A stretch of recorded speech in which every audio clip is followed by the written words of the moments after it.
chez Alain Couteau jusqu'au kinésithérapeute et éducateur professionnel. Alors ce matin, nous allons parler du sport et du handicap. D'abord, le mot sport vient du mot français, c'est un ancien français. À l'origine, c'était des sports. Des sports qui veut dire distraction, amusement. Voilà. On va imaginer un peu entre nous. Ça voudra dire que quand on vient de faire ce que nous allons faire de façon pratique, ça voudra dire lorsqu'on va au champ, on va travailler. Quand on revient du champ, on s'amuse, n'est-ce pas? On s'amuse, on se divertit. C'était ça le sens du sport. Mais au fur et à mesure que les choses se sont mises en place, on a maintenant créé une compétition entre les différents jeux, ou bien entre les différents acteurs. Voilà, je pense qu'on se comprend à ce niveau-là. Ou amusement. Voilà. Maintenant que le sport a joué, c'est une activité physique réglementée. Donc ce n'est plus de l'amusement, mais maintenant c'est une activité physique réglementée. Je vais expliquer pourquoi c'est réglementé. Je voudrais dire par là que lorsque nous devons courir de vous à moi, on va courir sur une certaine distance. Alors, pour savoir le champion d'entre nous deux, il faudrait que nous ayons la même forme, le même poids et qu'on parcourt la même distance, avec les mêmes règles. Vous voyez? Et donc ce sport-là, cette activité physique, mais qui est réglementée. Maintenant, si on court dans les deux autres, ce n'est plus un sport, c'est juste un amusement. Voilà. Alors maintenant, les bienfaits du sport. Pour la santé, ça va se produire sur 4 niveaux. La personne qui pratique du sport est une personne qui est naturellement saine. Pourquoi? Parce que le sport nous permet de pouvoir agir sur notre santé, ça va agir sur les muscles, sur la respiration, sur les cardiaques et sur l'équilibre. Voilà. Si jusqu'à là, il n'y a pas de question, je peux continuer. Voilà. Je disais, quelqu'un qui parle du sport a vraiment les muscles, une bonne vélocité. Par rapport à quelqu'un qui fait du sport, si tu fais du sport, il a les muscles atrophiés. Vous voyez? Donc les muscles vont lier, ils sont véloces, tout ça. Ça, c'est quelqu'un qui fait du sport. Et celui qui fait du sport aussi, il a une bonne respiration. Parce que si on a respiration, on ne peut pas être endurant. Vous voyez? Voilà. On n'a pas une bonne respiration, on ne peut pas être endurant. Donc le sport nous permet de travailler sur les muscles, de pouvoir travailler aussi sur la respiration. Et en plus de pouvoir travailler sur la respiration, le sport aussi nous permet de pouvoir travailler sur le rythme cardiaque. Du rythme cardiaque et de la bonne respiration, il y a aussi un élément fondamental qui est le système nerveux. Voilà.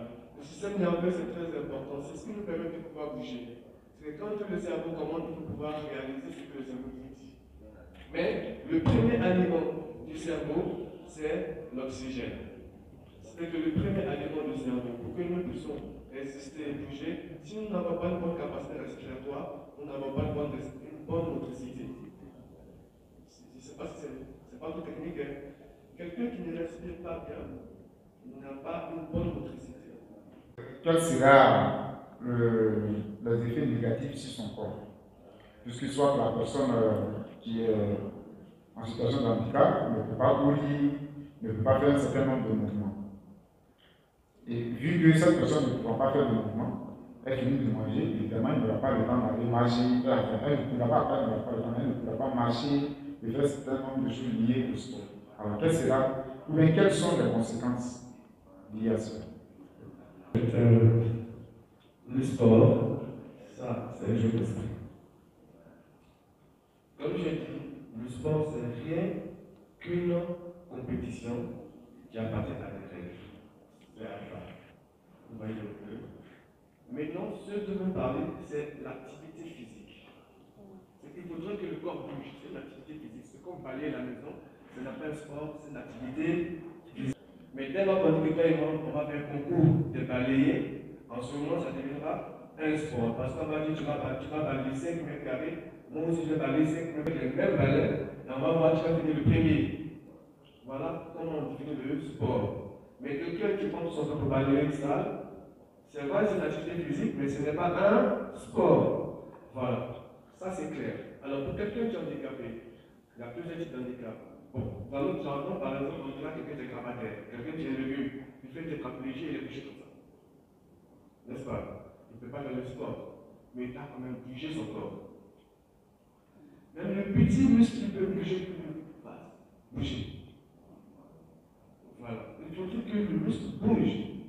C'est tout ce qu'on vous demande. En donc, il y a des façons de pouvoir renforcer un muscle. On peut renforcer sans mouvement. Oui. C'est que je peux renforcer mon bras, mon avant-bras, sans faire de mouvement. Et je peux aussi renforcer un mouvement. Et je peux le rendre encore plus fort en faisant des mouvements avec des contre-résistances. Je vais vous expliquer ça. Par exemple, si je vais contracter, renforcer mon avant-bras, je fais ça simplement. Vous voyez, je le contracte simplement. Simplement, je le contracte. Vous voyez que ça bouge là. Je le contracte. Vous voyez? C'est contracté, sans mouvement. Je le contracte. Vous le voyez? Vous sentez que ça bouge le muscle? Je le contracte. Alors, ça c'est déjà la fonction musculaire. J'ai déjà commencé à le renforcer. Je vais maintenant aller au-delà de ce que nous faisons. Là maintenant, c'est un renforcement musculaire avec mouvement. C'est ce que je vais faire. Avec mouvement. Et après, je vais maintenant renforcer avec résistance. Ça me donne l'image pas que je vais maintenant. Là, c'est contre-résistance. Alors, pour le sujet en face de moi, en fonction de ces aptitudes musculaires et neurologiques, je vais trouver une activité physique parmi ces différents éléments-là pour le renforcer. C'est pas si vous voyez un peu.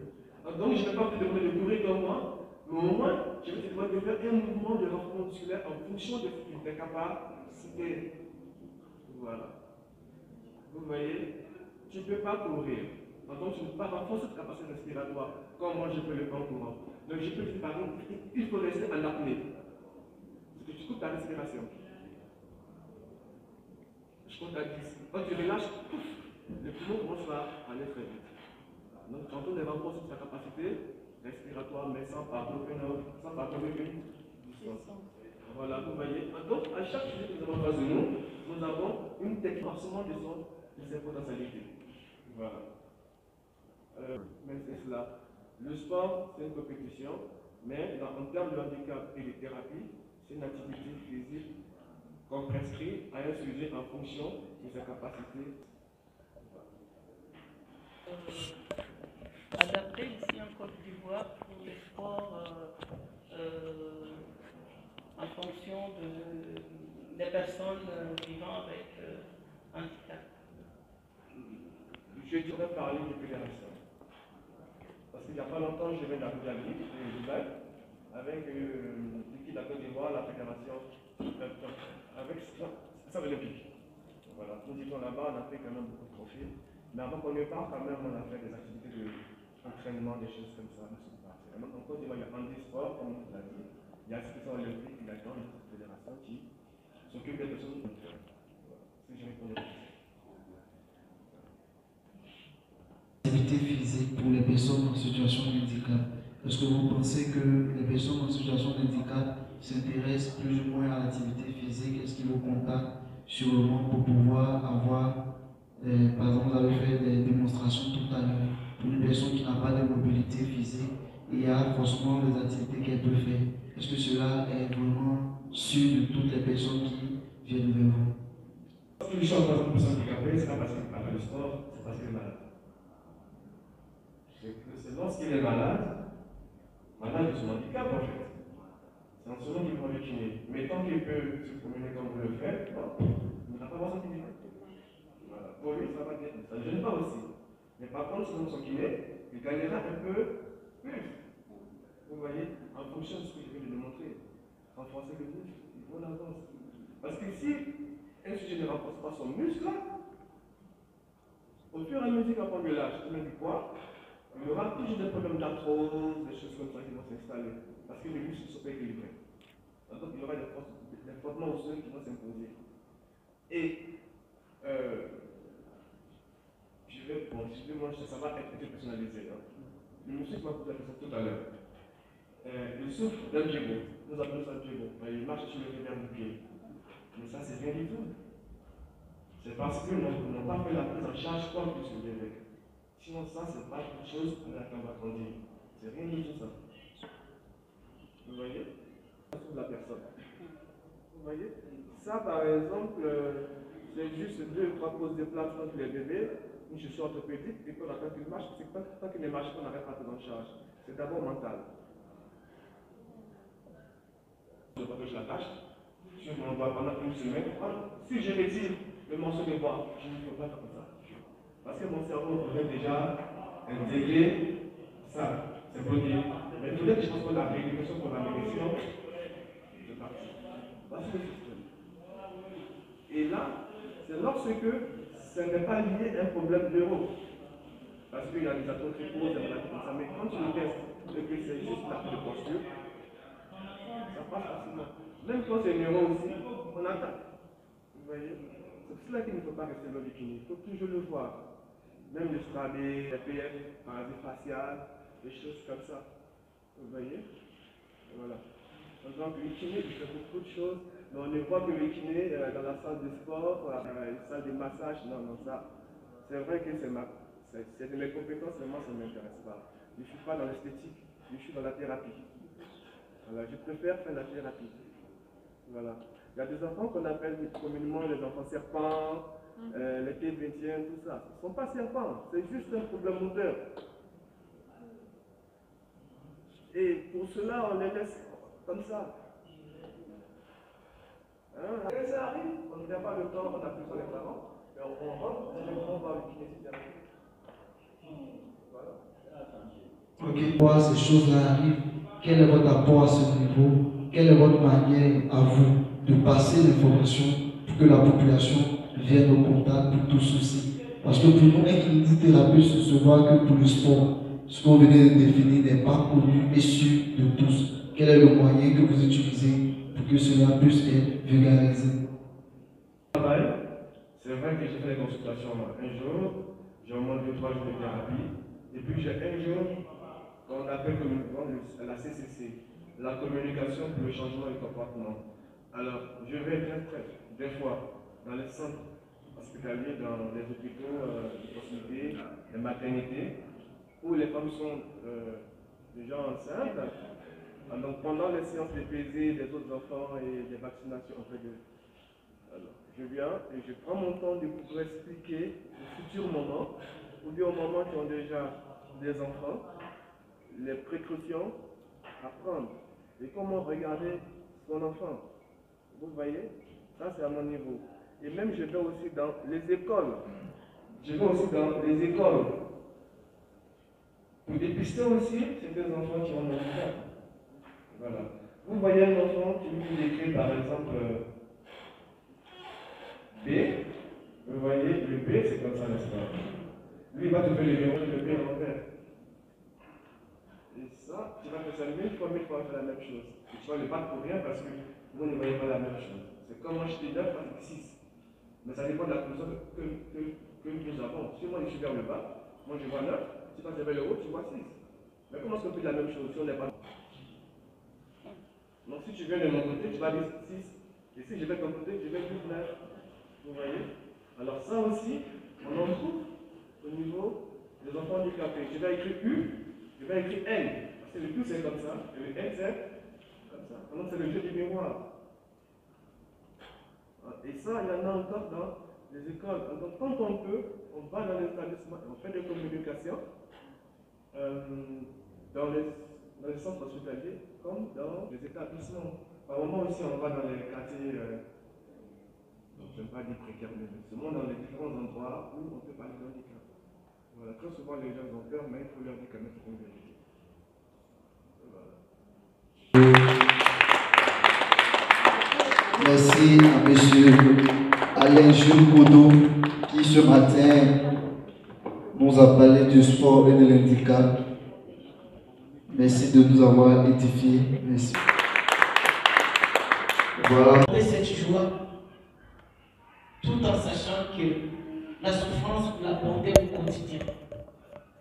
Notre mission est là, c'est de vous rendre cette joie, c'est de vous rendre ce sourire qui doit réellement clore de vos yeux et de vos tripes, afin que vous oubliez ce que vous avez comme souffrance physique et que vous puissiez récupérer la restauration spirituelle, psychique, afin que nous puissions produire un très bon travail ensemble.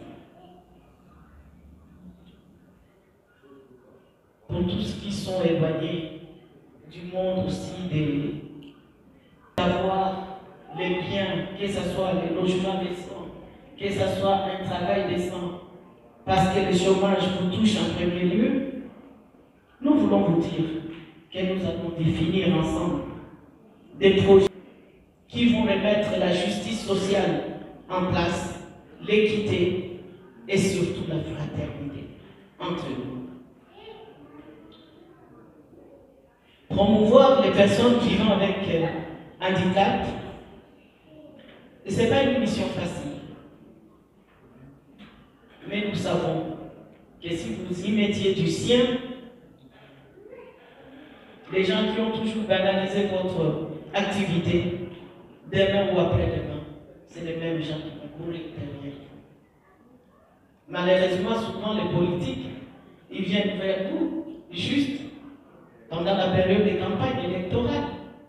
Nous avons vu beaucoup de gens venir avec des handicapés pour les marches. Donc vous êtes le cible idéal pour une promotion sociale des personnes qui veulent gouverner un pays. Et malheureusement, vous n'avez jamais pris ça comme une marque de valeur. Aujourd'hui, je vais vous révéler que vous puissiez vraiment partir de cela en se disant, s'ils viennent vers nous, c'est que nous avons de la valeur aux yeux de cette société qui nous entoure. Et quand on retrouve sa valeur, on met toutes ses compétences en exergue et on se dit, si ils peuvent faire quelque chose avec nous, c'est que moi aussi, je peux faire quelque chose avec eux. Ok. Madame Longo, vous avez participé à 3 jours de salon. Alors, quel bilan ce sont pour vous y adresser? Le bilan est très très positif, oui, parce que non seulement ça rejoint vraiment nos attentes, les personnes vivant avec handicap sont prêtes à jouer le jeu, c'est-à-dire à mettre leur talent à notre service pour que nous puissions finalement les accompagner avec un élan de proximité qui manquait un tout petit peu au niveau régional et au niveau local, parce que leurs besoins qui nous ont soumis, c'est d'avoir un lieu où ils peuvent exercer leur talent. Alors que quand je compare avec la France, comme je suis venue de la France, j'accompagne des porteurs des projets au niveau de la Cité des sciences et de l'industrie à Paris, à la porte de la Villette. Quand je vois ces bâtiments-là, qui est placé par l'État à cet endroit-là, et dans chaque ville, il y a une cité de métiers dans chaque ville, pour uniquement attendre les porteurs de projets qui viennent, qu'on les accompagne, je me dis, mais l'Afrique a encore ce chemin à faire. Bien sûr, on a des chambres de commerce. Sur ce plan-là, je sais que l'Afrique a aussi des chambres de commerce. Mais l'accueil des porteurs de projets a encore un petit chemin à faire. C'est ce que je vais demander aux maires, aux gouvernants d'Abidjan, de penser vraiment à construire les cités des sciences, les cités des arts et des métiers, même à disposer des locaux ici au ministère de la Culture ou au palais de la Culture, réserver un espace pour les personnes vivant avec handicap. Ça ne leur coûte rien, hein, parce qu'il y a des endroits qui sont vacants où je vois il n'y a aucune activité.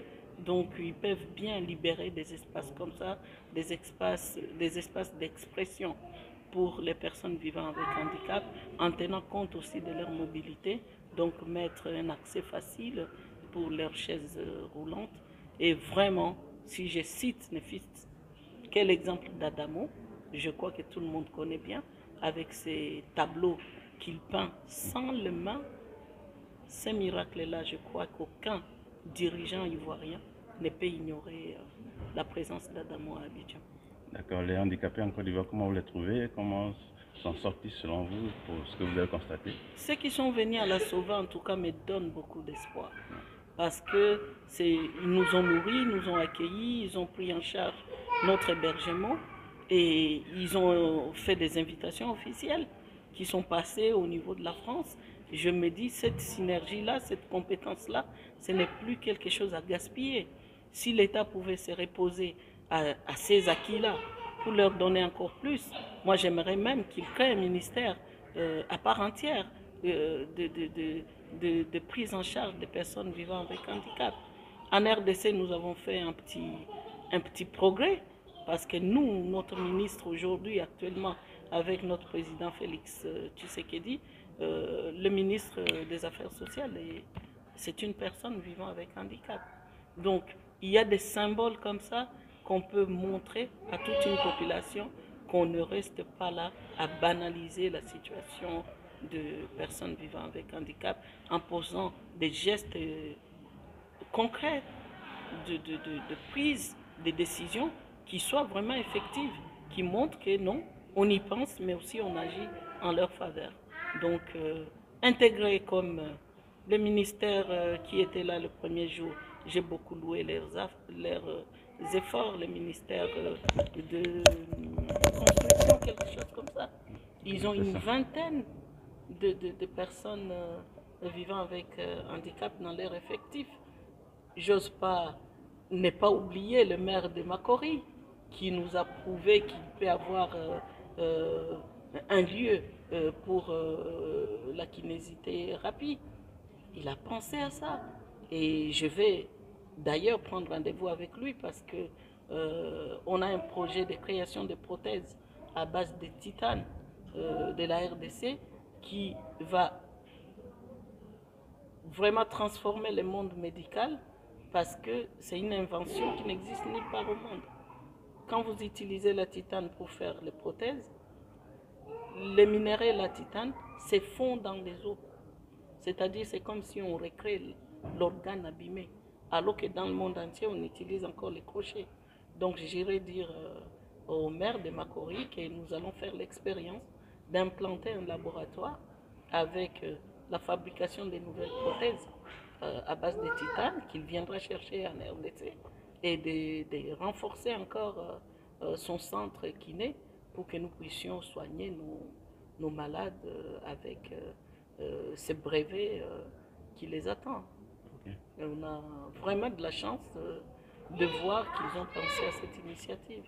Le kinésithérapeute qui est passé actuellement, il n'a pas de lieu d'accueil.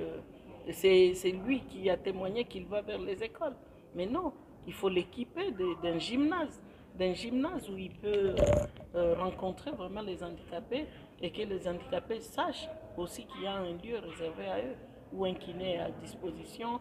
En tout cas, nous, dans nos cliniques, dans notre clinique Rugita à Bukavu, on a tout un secteur où on a jumelé le CHI de Lille en France avec notre clinique Rugita et on veut l'étaler sur toute l'étendue de la République démocratique du Congo avec des médecins qui se déplacent chaque année, des vrais kinés qui nous ont sorti des enfants qui ne parlaient pas, qui avaient plus de 7 ans sans parler. Quand ces kinés-là arrivent, parce que c'est leur secteur d'activité, mais les enfants là ont parlé, avec tous les traumatismes et des guerres qu'on a vécues à l'Est. Mais je ne vous dis pas, il y a des gens qui ne marchaient pas, mais qui ont marché. Les gens, ils commençaient à nous parler de miracles au niveau spirituel. J'ai dit, mais non, c'est la main d'un kiné, ils savent ce qu'ils font.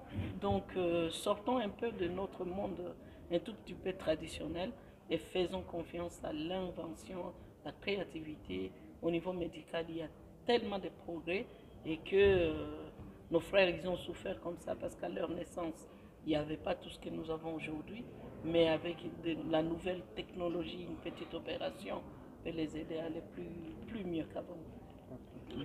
Merci, madame. Merci beaucoup.